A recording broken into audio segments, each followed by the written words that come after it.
So hello, welcome for joining Welcome. Can you first just introduce yourself and tell us who you're with here? Yeah, sure. My name is Quentin SAUZAY. I co-chair the French NGO called Open Democracy that was created in 2015 in order to lobby in France for the French government to join the Open Government Partnership, which is an international initiative that was at that time carried by the US. So how do you see your place here at the forum? What do you hope to achieve or get from it? I think they've asked us to come because they wanted us to get a testimony of what happened in France with the French Citizens Convention on Climate. Yes. And my hopes, of course, are that these kind of initiatives are actually carried in more and more countries over the world. So I think it's the best place here to carry such a message. What impact do citizens have, citizens' assemblies, conventions, on these kinds of discussions about environment or other major issues?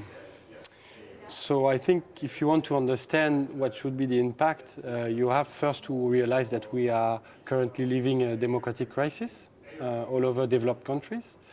And that especially in France, where for now, in the past 20, 30 years, the only solution was to centralize even more the powers in the hand of the president, which is actually creating a lot of frustration in the population.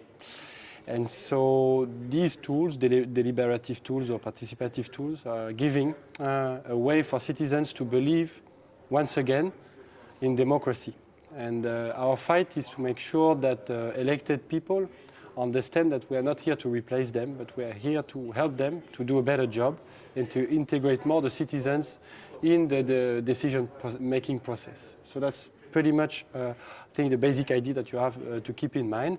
And if you link this to, of course, the climate change and the environmental issues, what we assess is that whenever you take regular citizens and you put them in a situation where they actually can think about these issues, you end up with very enthusiastic and radical propositions. And I think that's why it gets interesting, because it's kind of putting a lot of pressure on the elected people to actually act more on these issues.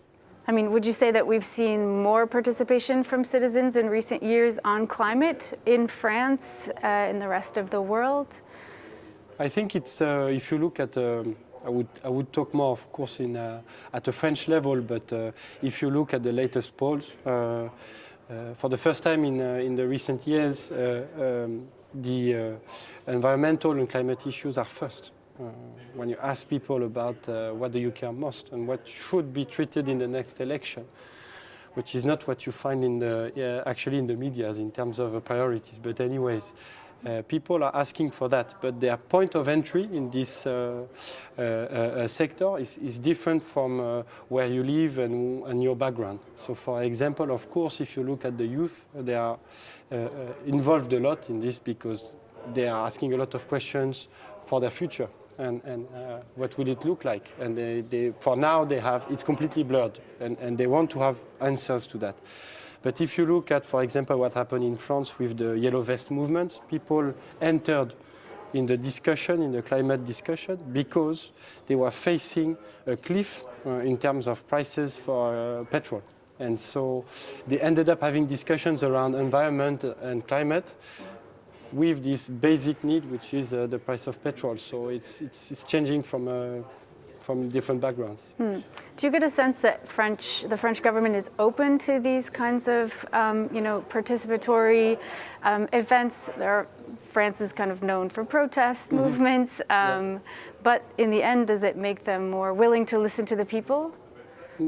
So it's paradoxical here, because I think they are very open.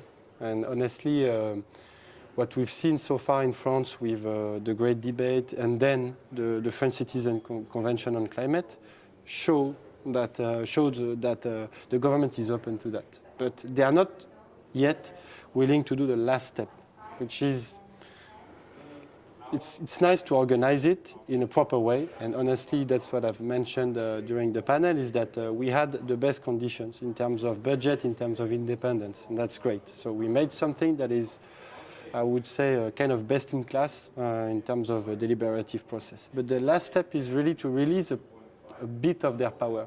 And that's where I think we are reaching a blocking point, is that you had social pressure because there was a social movement on the government, so they were open to let these kind of initiatives happen in France.